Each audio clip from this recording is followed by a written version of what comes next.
In OpenKM, we can create reports on any relevant aspect for us. In the menu bar, we can access the list of reports available to us. We can choose where to save them,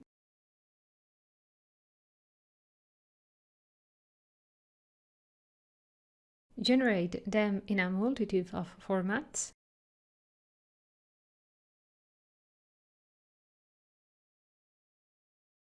we can preview them,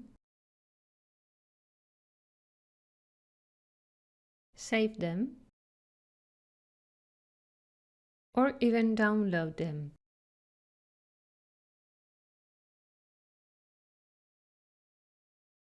From the browser, we can access all related information.